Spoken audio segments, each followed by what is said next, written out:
Hello बच्चों, स्वागत है आपका हमारे YouTube चैनल निर्मला क्लासेज पर। अगर आप लेटेस्ट वीडियो देखना चाहते हैं तो सब्सक्राइब करें और बेल आइकन को दबाएं। गुड मॉर्निंग बच्चों, आज हम लोग फिर से एक नए क्लास के साथ प्रारंभ करने जा रहे हैं चैप्टर नंबर 3.2 का सेकंड पार्ट। इससे पहले हम लोगों ने 3 वीडियो दो चर वाले रैखिक समीकरण पे डाला है। सबसे पहला वीडियो में मैंने इंट्रोडक्शन बताया कि जो आलेख कैसे खींचेंगे। अगर अभी तक तुम लोग आलेख यानी ग्राफ खींचने नहीं जान रहे हो तो इससे पहले वाले फर्स्ट दो चर वाले रैखिक समीकरण का वीडियो देख लो। उसमें क्लियरली बेसिक आधार पर सरल भाषा में बतलाया गया है कि ग्राफ कैसे खींचते हैं। सेकेंड वीडियो जो दो चर वाले रैखिक समीकरण का है उसमें एनसीईआरटी 3.1 को टोटली सॉल्व किया गया है। आज मैं उसमें से एक और सवाल बताऊंगा एनसीईआरटी 3.1 से, जो बहुत सारे बच्चों का कमेंट आया था। तो उनमें से एक बच्चों ने जो सहरसा का है उन्होंने एक क्वेश्चन को फिर से बताने के लिए बोला था, तो मैं आज उसको भी डिस्कस करूंगा इस पूरे वीडियो में। और साथ ही आज मैं जो बचा हुआ 3.2 का जो सवाल था आज मैं उसे भी डिस्कस करूंगा। इसके बाद नेक्स्ट वीडियो जो भी आएगा दो चर वाले रैखिक समीकरण को कैसे हल किया जाता है उसके बारे में सही रूप से बताऊंगा। तो अब हम लोग सबसे पहले 3.2 के सवाल को देखते हैं। 3.2 में 4 तक मैंने बता दिया था। आज मैं 5 नंबर क्वेश्चन से डील करने जा रहा हूं। तो एनसीईआरटी के 5 नंबर क्वेश्चन में यह कह रहा है कि एक आयताकार बाग जिसकी लंबाई चौड़ाई से 4 अधिक है। तो मान लो कि मानना पड़ेगा कि माना कि आयताकार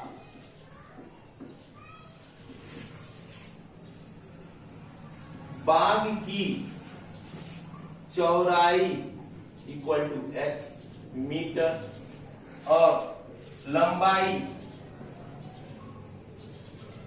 y मीटर मान लेते हैं। ठीक है, अब प्रश्न में चलते हैं।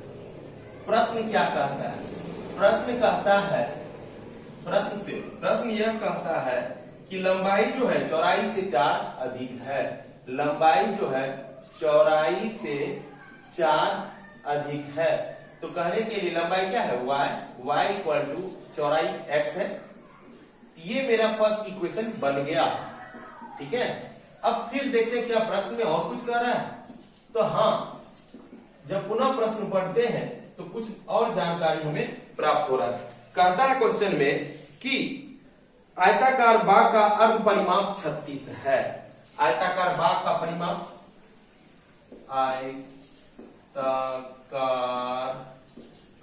बाग का अर्ध परिमाप, अर्ध मैंने आधा, अर्ध परिमाप कितना है? 36 मीटर है। परिमाप होता है 2 इंटू लंबाई प्लस चौड़ाई। ये तो कुल परिमाप हुआ ना, बट अर्ध माने क्या होगा? अर्ध का अर्थ क्या हुआ? आधा। आधा का मतलब भागा 2। जो भी परिमाप है उसको 2 से भागा दे दीजिए। ठीक है, अब ये हो गया 36। अब देखो कट जाएगा। अब ये देखो लंबाई को क्या माने थे? y प्लस चौड़ाई को क्या माने थे? x बराबर 36। अब ये सोचो, ये प्लस है उधर जाएगा तो क्या हो जाएगा? -36 माइनस x।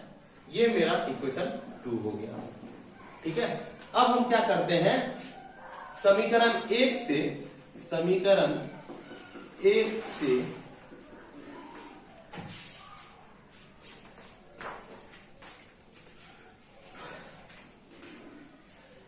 अब क्या करते हैं? समीकरण 1 से बॉक्स बनाते हैं। इससे पहले डिस्कस कर चुके हैं कि जब भी ग्राफ प्लॉट करना होता है तो बॉक्स बनाना पड़ता है। ठीक है, और बॉक्स में मिनिमम कितना जानकारी होना चाहिए? मिनिमम सर 2 पॉइंट की जानकारी होना चाहिए, 2 बिंदु की जानकारी होना चाहिए। ज्यादा निकालने पर कोई दिक्कत नहीं है, लेकिन कम से कम कितना बिंदु की जानकारी होनी चाहिए? 2 बिंदु की जानकारी होनी चाहिए। तो हम मान लिए x जो माने थे उसको लिख दिए। अब x का मान कुछ मानो अपने मन से। पहले वैल्यू में बार बार मैं ये बोल रहा हूं, इसको अपने मन से मानते हैं और ये y इसके आधार पर निकालते हैं। x हम मान लिए, मान लो चलो 2, तो क्या हो जाएगा? ये x है, x की जगह 2 रखेंगे, 2 + 4 क्या हो जाएगा? 6। y कितना निकलेगा? 6। ये हो गया 2 और 6। और x का मान और भी कुछ मानते हैं, मान के चलो हम मान लिए -1, सपोज x का मान लिए कितना -1, तो क्या हो जाएगा -1 और +4 3 हो जाएगा, -1 और 3। ये मेरा पहले समीकरण के द्वारा बॉक्स को रिप्रेजेंट करना हुआ। अब दूसरे समीकरण के आधार पर चलते हैं। दूसरा समीकरण क्या है, y = 36 - x, समीकरण 2 से,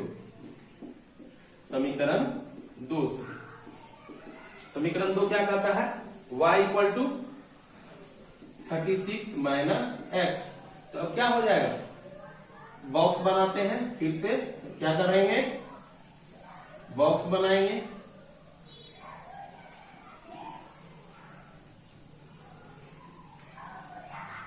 अब x y x y, x का मान मानते हैं सपोज हम 0, x का मान मानते हैं 0, तो 36 - 0 क्या हो जाएगा, 36 ही होगा, यानी 0 36। अब वो फिर मानते हैं x का मान और कुछ मान लेते हैं, x का मान लेते हैं 6, x का मान 6 मानते हैं, 36 - 6 क्या हो जाएगा 30, यानी हो गया 6 36। यानी कि मेरा फर्स्ट बॉक्स भी बन गया, सेकंड बॉक्स भी बन गया। ये मेरा क्या है, अगर कहें ये मेरा आलेख, ये बीजीय निरूपण हुआ, समीकरण क्या हुआ, बीजीय निरूपण हुआ। अब इस बॉक्स के आधार पर आलेख खींचना है। सबसे पहले इसे उतार लो।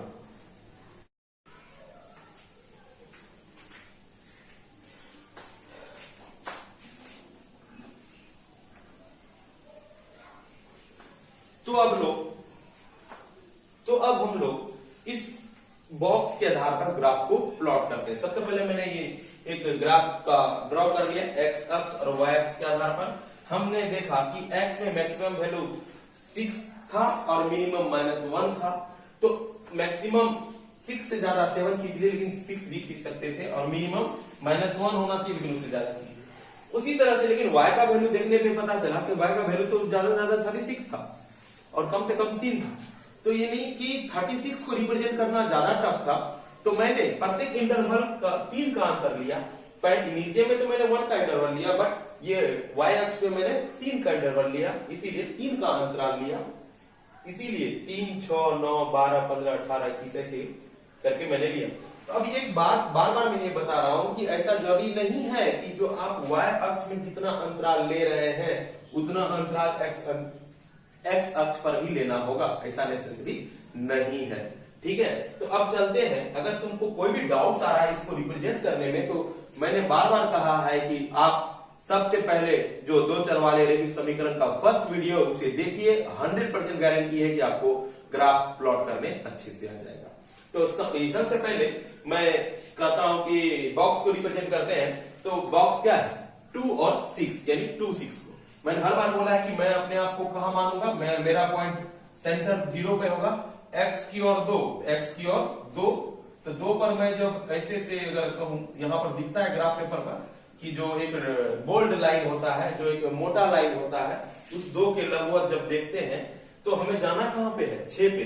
तो 2 के लंबवत देखते हैं 3, ये 6, ये पॉइंट मेरा एक मिल गया। अब दूसरा देखते हैं, -1 और 3। -1 कहां है, x, फिर मैं यहां आ गया हूं, -1 यहां है, इसके लंबवत सोच रहा हूं, और 3 कहां है, ये पॉइंट मिला मुझे। अब मेरा एक बॉक्स कंप्लीट हो गया, तो मैं ये कोशिश करूंगा कि स्केल की सहायता से इस दोनों पॉइंट को मिला दूं और खींच दूं आगे तक। एक बात होता है कि सर क्या यहीं तक खींचना चाहिए, नहीं बच्चा, ऐसा जरूरी नहीं कि आप जो पॉइंट है उसी के अंतर्गत खींच सकते, उसको आगे भी बढ़ा सकते हैं, ठीक है, ऐसा जरूरी नहीं है। और इस ग्राफ का नाम क्या हो गया, इस ग्राफ को हम बोलते हैं y = x + 4। अब सेकेंड को देखते हैं, जब x = 0 है, जब x = 0 है तो y क्या है, y 36 है, y 36 है, ये रहा मेरा पॉइंट। अब देखते हैं x जब 6 है, x जब 6 है तो y क्या है, 30 है, y क्या है, 30 है, y क्या है, 30 है, यहां पर। तो किस पॉइंट पर यह कटेगा, ये कहीं ना कहीं तो कटेगा जरूर। जैसे कि ये अगर मान के चलो, पहले ये रिप्रेजेंट कर देते हैं, ये बॉक्स मेरा कंप्लीट हो गया, एसक्यूएल की सहायता से इसको आगे ड्रॉ कर देते हैं। स्केल की सहायता से इसको आगे हम ड्रॉ करते हैं। इसका नाम हो गया y equal to 36 minus x. Cut कहाँ करेगा? सोचो, कहीं कहीं कट करेगा ना, कहीं कहीं कट करेगा। अब उस कट जहां पे करेगा, जब ग्राफ पर दर्शाओगे तो जहां पर कट करेगा तुम क्या करना, इंटरवल ज्यादा का लेना। जैसे कि मैंने यहाँ छोटा छोटा वैल्यू लिया है, तुम बड़ा वैल्यू लेना, 10, 5 ऐसे का लेना, इससे तुमको क्लियरली पता चलेगा।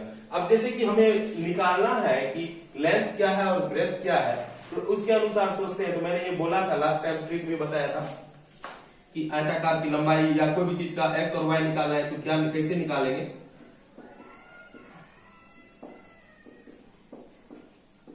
क्षेत्र की लंबाई y इक्वल टू क्या होगा, क्षेत्र की चौड़ाई क्या होगा। सोचो, जैसे कि y इक्वल टू क्या है 36 माइनस एक्स और y इक्वल टू क्या दिया हुआ है x प्लस 4, यहाँ है ना y equal to x plus 4।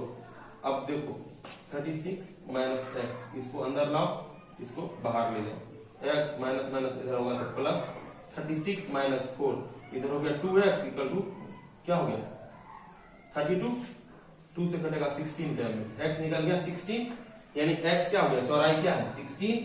अब x का मान हम किसी में भी रखते हैं, क्योंकि जानते हैं y इक्वल टू क्या है x plus 4, y equal to x plus 4, तो क्या हो गया 16 प्लस 4 दैट इज 20, यानी 20। यानी कि ऐसा पॉइंट होगा जब x का मान 16 होगा, यानी ये बढ़ते जाएगा 16 पे होगा, और y क्या होगा 20 पर होगा, तब एक दूसरे को कट करेगा।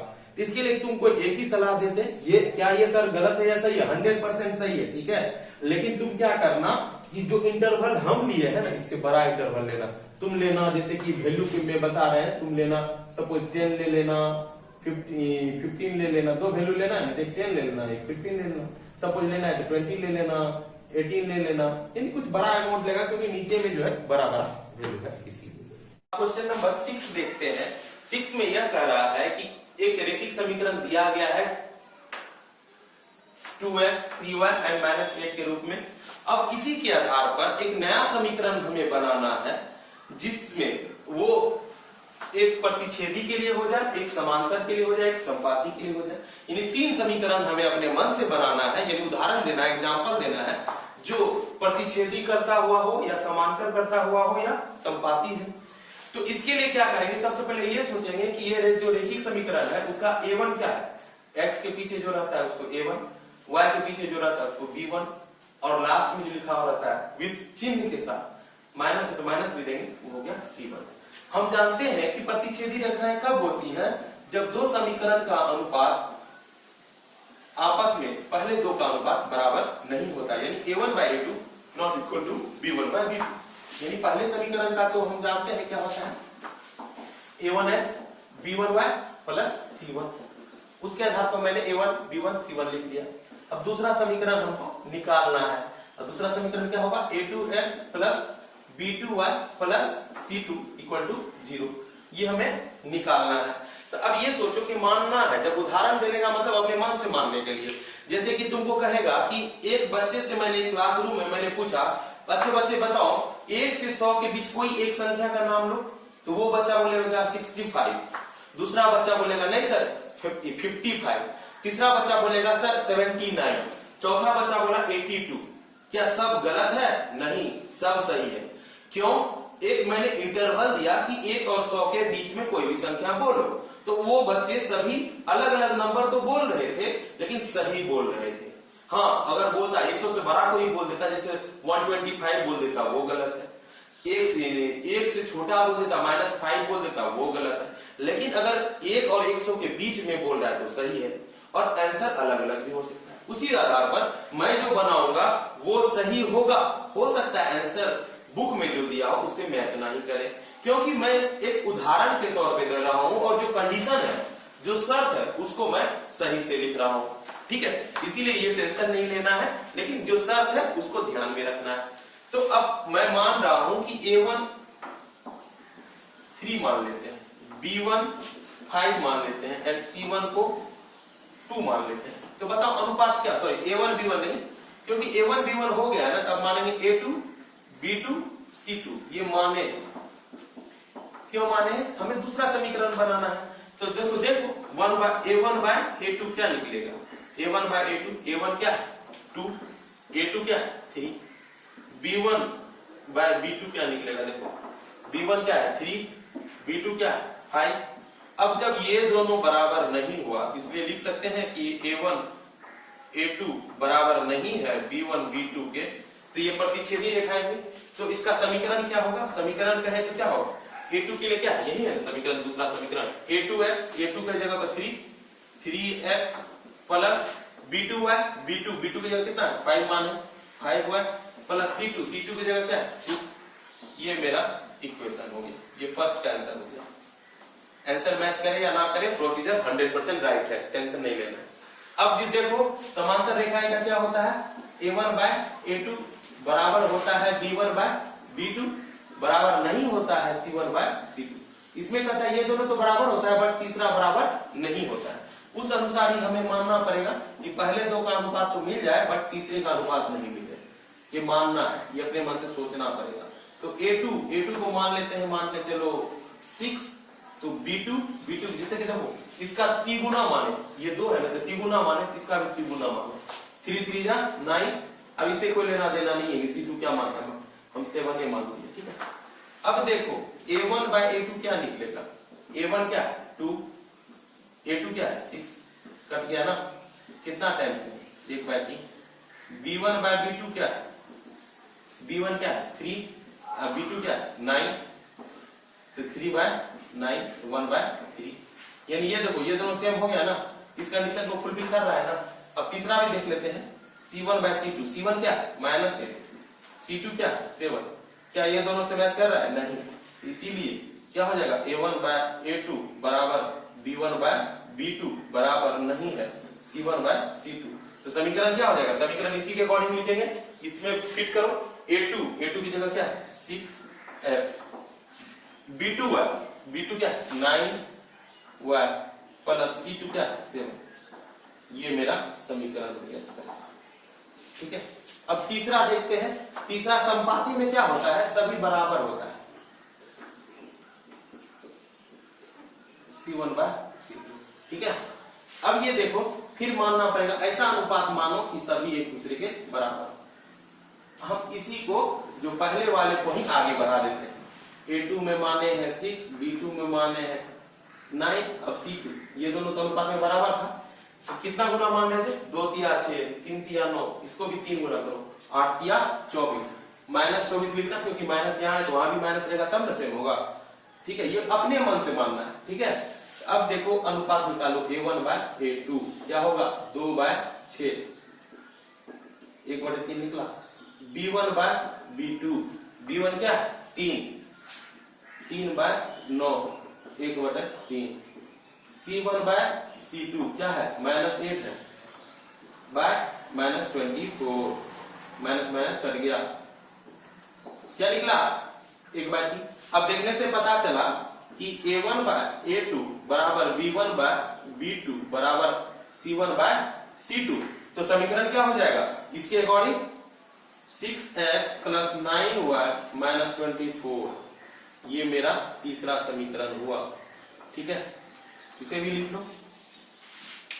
तो अब हम क्या करेंगे, बहुत से बच्चे ने बोला है कि सर एक ग्राफ पेपर पे बता दीजिए, तो मैं एक इसके बाद जो लास्ट क्वेश्चन है 7 नंबर में ग्राफ पेपर पे बताऊंगा, और साथ में 1-2 क्वेश्चन और डील करूंगा जो मुझे बहुत सारे मैसेज आए हैं।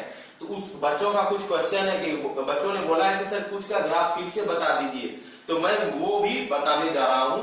तो उसे मैं ग्राफ पेपर पे बताऊंगा। जो भी बच्चे में कुछ कंफ्यूजन होगा, हो सकता है बोर्ड पे ग्राफ समझने में कुछ ना कुछ कंफ्यूजन आए, तो मैं सोच रहा हूँ 1-2 क्वेश्चन मैं पेपर पे भी बता दूं कि ग्राफ पे कैसे बनेगा।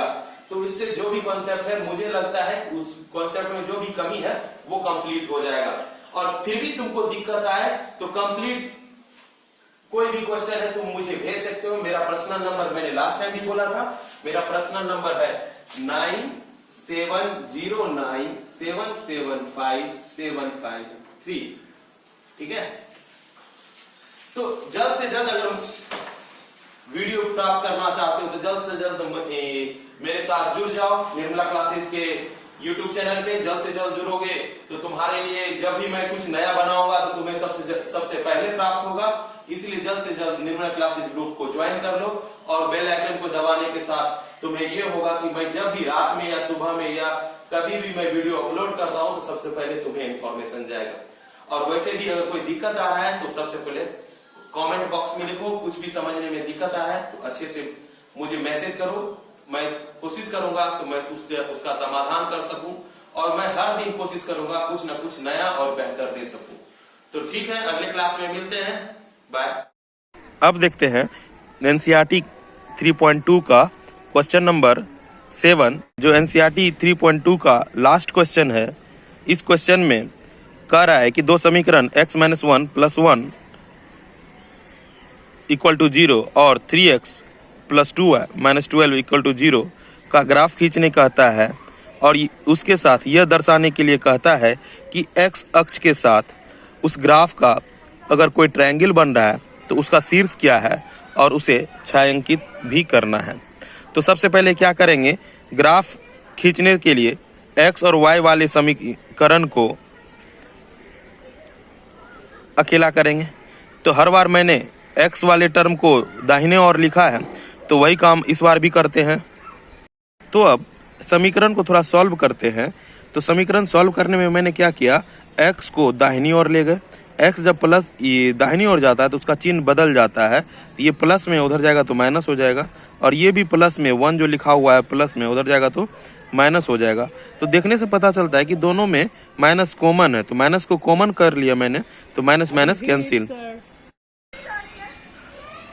नोटबुक पे बनाना बहुत ही मुश्किल है बच्चा। देखो आसपास में बहुत ज़्यादा शोर भी हो रहा है, तो मैंने ये गलत डिसीजन लिया कि मैं नोटबुक पे बता रहा हूँ। आसपास में इतना शोर हो रहा है जिसके कारण से सही से मैं बार बार मुझे पॉज करना पड़ता है क्योंकि आसपास में इतना बहुत ज़्यादा शोर है। फिर भी कोशिश कर रहा हूँ। चलो, तो x का मान मैं कुछ भी रखता हूँ क्योंकि मैंने बोला था कि x का मान अपने मन से रखना है। तो x का मान सपोज मैंने 2 रख लिया, तो x का मान मैंने जब 2 रखा तो y का मान क्या होगा, यहाँ 2 और +1, 2 1 3 हो गया, ये हो जाएगा 2 3। और x का मान के चलो मैंने 5 रख लिया तो y क्या हो जाएगा, 5 + 1 6 हो जाएगा। क्या हो गया, 5 6। ये मेरा एक समीकरण का ग्राफ निकल गया। ठीक है, अब मैं देख रहा हूं दूसरे समीकरण को। चलो, दूसरे समीकरण में क्या है 3x + 2y - 12 = 0। ठीक है, अब देखो इसको जब सॉल्व करेंगे, अकेले करेंगे तो क्या हो जाएगा, ये प्लस में उधर जाएगा तो माइनस, सॉरी ये माइनस में उधर जाएगा तो प्लस, और ये प्लस में तो उधर जाएगा तो माइनस। चलो, तो y क्या हो गया, 12 - 3x/2। ठीक है, जल्दबाजी में मैं बता रहा हूँ, थोड़ा समझ रहा है कि तुम्हें भी शोर का अनुभव महसूस हो रहा होगा। क्या करें बताओ, अभी मैं बाहर में बैठ के बना रहा हूँ, ना ही मैं ऑफिस में हूँ ना ही क्लासरूम में हूँ। चलो, तो x का मान अपने मन से रखते हैं। मैं ये बार बार बोल रहा हूँ कि जो x का मान अपने मन से रखा जाता है और y को इवेल्युएट यानी निकाला जाता है। x का मान अगर 0 रखते हैं, सपोज 0 रखते हैं, 3 × 0 0, 12 - 0, ये तो 0 हो गया ना, 12 - 0 12, 12/2 6 होगा, 0 6। अगर x का मान के चलो 4 रखते हैं, 4 तिया 12, यहाँ 4 तिया 12, 12 में से 12 गया 0, 0/0 0, ये हो जाएगा 4 0। अब हम कोशिश कर रहे हैं इस बॉक्स और इस बॉक्स के थ्रू ग्राफ बनाने के लिए। तो देखो ध्यान से, देखने से पता चल जाएगा कि दोनों बॉक्स कंप्लीट हो चुका है। अब मैं ग्राफ खींचने जा रहा हूँ। ठीक है, तो सबसे पहले ये ध्यान दो कि ग्राफ खींचते कैसे हैं। तो तुमको ध्यान से अगर देखेगा तो कुछ बोल्ड लाइन नजर आ रहा होगा। ये बोल्ड लाइन है, ये बोल्ड लाइन है, बोल्ड लाइन है, यानी मोटा एक लाइन दिखाई देगा। उसी तरह से x यानी क्षैतिज दिशा में भी एक बोल्ड लाइन नजर आएगा, कुछ कुछ अंतराल पे बोल्ड लाइन नजर आएगा। और ऊर्ध्वाधर यानी ऊर्ध्वाधर दिशा में भी कुछ बोल्ड लाइन नजर आएगा। तो हम स्केल की सहायता से हम किसी भी बोल्ड लाइन पर रेखा खींचते हैं और उसको दर्शाते हैं। तो किसी भी बोल्ड लाइन पर हम एक स्केल के सहारे देख रहा है ना कि ऐसे तिरछे नहीं कर देना, ठीक है। तो एक बोल्ड लाइन को पकड़ते हैं, एक बोल्ड लाइन के सापेक्ष में एक रेखा खींचते हैं, ठीक है। तो रेखा खींच लेते हैं।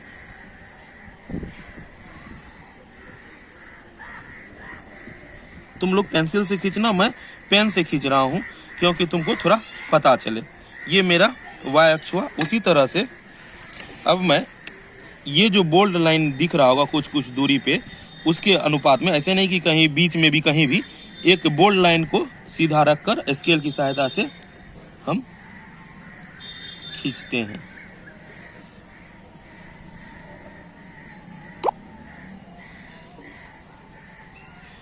अब देखो ये मेरा x अक्ष हुआ और ये मेरा y अक्ष हुआ, ये y अक्ष हुआ, y dash x x dash. अब ये सोचो इस बॉक्स में x का अधिकतम मान क्या है? इस बॉक्स में 5 है, इस बॉक्स में 4 है, अधिकतम 5 तक जाएंगे। तो प्रत्येक बॉक्स को काउंट करा, नंबरिंग के हिसाब से काउंट करना है कि तुमको क्या नीड लग रहा है।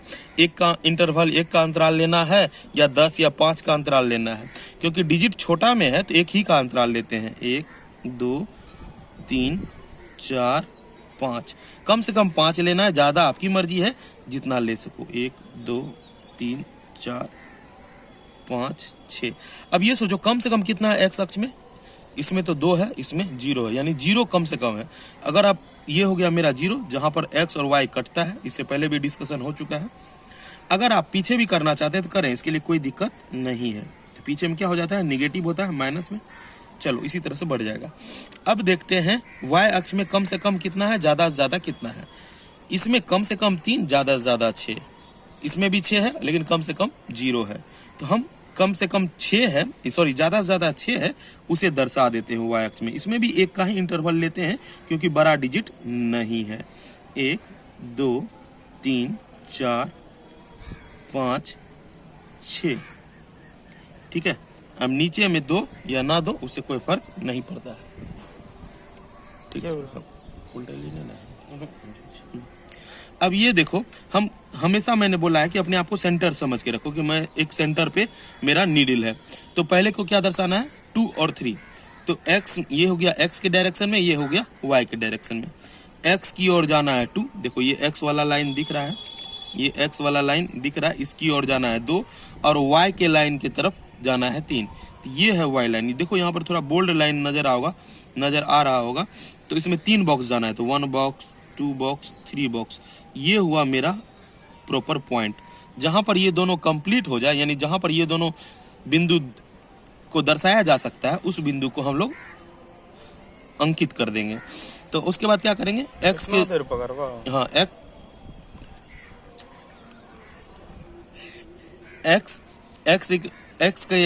एक्स का मान जो है 5 है, तो एक्स की तो और जाएंगे 5 और y का मान है 6। तो इसी में देखो बोल्ड लाइन नजर आ रहा है, y का मान है 6। अब स्केल की सहायता से, क्योंकि मेरा एक बॉक्स कंप्लीट हो गया है, स्केल की सहायता से इसे ड्रॉ कर देंगे।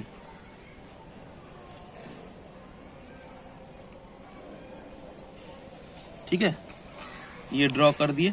ये मेरा जो ग्राफ हो गया क्या है? x minus y plus 1 equal to 0। यही ग्राफ है, ग्राफ यहीं से आया है। ठीक है, अब इसका देखते हैं। x के जगह पे 0, x जब 0 है तो y 6 है, यानी x जब 0 है तो y क्या है? 6। और उसके बाद x जब 4 है, x जब 4 है तो y क्या है? ही नहीं, 0 है, तो यहाँ पर लेंगे। अब देखो ये जो मेरा बॉक्स कंप्लीट हो गया, फिर स्केल की सहायता से इसको हम दर्शाएंगे।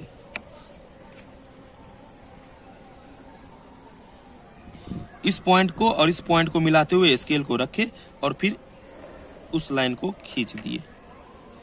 खींचने से ये पता चला कि ये जो पॉइंट जो मिल रहा था वो दोनों का मिड पॉइंट था। अब देखो ध्यान से, इस ग्राफ का नाम क्या है? 3x plus 2y minus 12 equal to 0। अब कहता है, क्वेश्चन में ये कहता है कि x अक्ष कौन सा है? ये है मेरा x अक्ष है। ठीक है, और इन रेखाओं से बने, यानी इन दोनों रेखाओं से बने त्रिभुज का शीर्ष निकालिए। अब ध्यान से देखो तो रेखा कौन सा है? ये रहा मेरा रेखा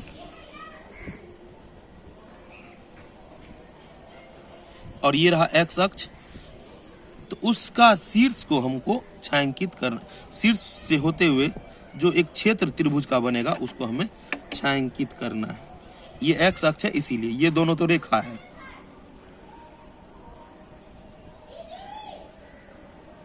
अब छायांकित करने के लिए तुम जिसका सहारा लो, ठीक है, छायांकित कर दो। अब इस शीर्ष का नाम क्या हो गया, सपोज ए दे देते हैं।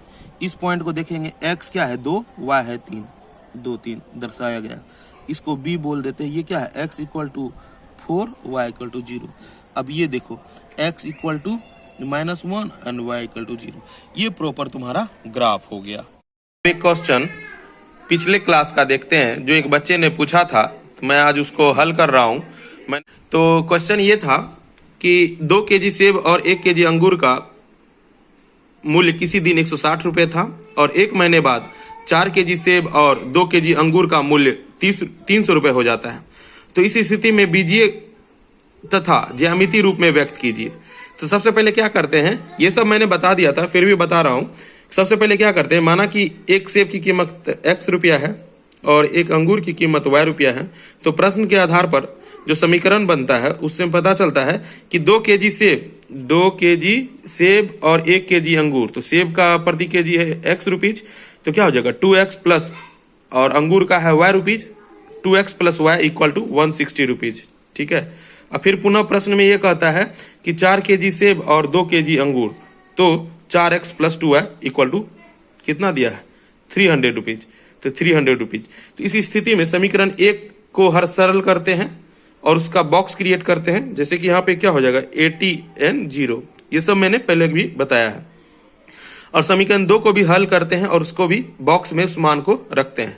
तो अब देखते हैं इस बॉक्स को हम कैसे ग्राफ पर रिप्रेजेंट कर सकते हैं। तो ग्राफ पर मैंने 10-10 का इंटरवल लिया, क्योंकि x का मान ज्यादा से ज्यादा 80 है और कम से कम 0 है। तो x को दर्शाने के लिए मैंने 10 का इंटरवल लिया, 10, 20, 30, 40, 50, 60, 70, 80, मैक्सिमम 80 तक। अब उसी तरह से y का मान देखते हैं। y में मैक्सिमम गया है 160 और मिनिमम गया है -10।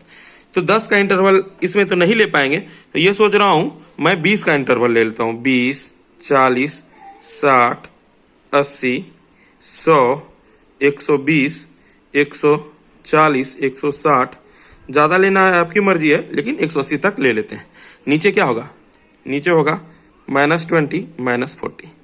ये बहुत डिफिकल्ट वर्क है जो नोटबुक पे मैं बना रहा हूँ। बोर्ड पे तो फिक्स रहता है, इसलिए इसमें दिक्कत नहीं आता है। ये नोटबुक पे बनाना थोड़ा टफ लग रहा है, क्योंकि अभी घर का रात ज्यादा हो गया, इसमें बनाने में भी मुझे प्रॉब्लम आ रही है, तो इसलिए कुछ दिक्कत आ रहा होगा। तो उसके लिए थोड़ा ध्यान दे दीजिएगा, आगे से ऐसा नहीं होगा। अब पहले बॉक्स को देख रहे हैं, जब x का मान 0 है उसी समय y का मान 160 है। x का मान 0, जब मैं x हर वक्त मैं कोशिश करूंगा कि 0 पर रहूंगा। x 0 है मतलब x की ओर नहीं जाना है, x अक्ष की ओर नहीं जाना है, केवल y की ओर जाना है। कितना 160, y कितना है 160। तो y में 160 कहाँ नजर आ रहा है, यहाँ नजर आ रहा है। इस बिंदु को घेर देंगे। अब सेकंड बॉक्स के लिए देखते हैं क्या डाटा दिया हुआ है। सेकंड बॉक्स के लिए दिया हुआ है x का मान 80, y का मान 0। x का मान कहाँ है 80, x का मान 80 यहाँ पे है, और y का मान 0, यानी y की ओर नहीं जाना है। तो ये पॉइंट हो गया। अब मैं स्केल की सहायता से क्या करता हूँ, इस दोनों पॉइंट को, एक पॉइंट ये है, एक पॉइंट ये है, इसको स्केल की सहायता से मैं लाइन को खींच देता हूँ।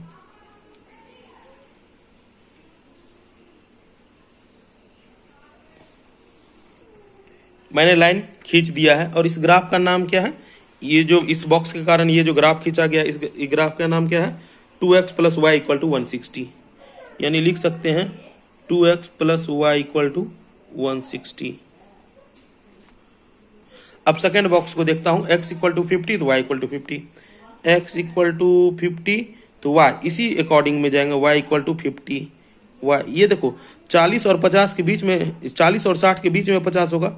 ये बीच में जो एक हल्का सा बोल्ड लाइन दिख रहा है, इसके अकॉर्डिंग चलेंगे और कहाँ जाएंगे 50 पे। ये 50 से यहाँ होगा, ठीक है। ये पॉइंट मेरा एक हो गया।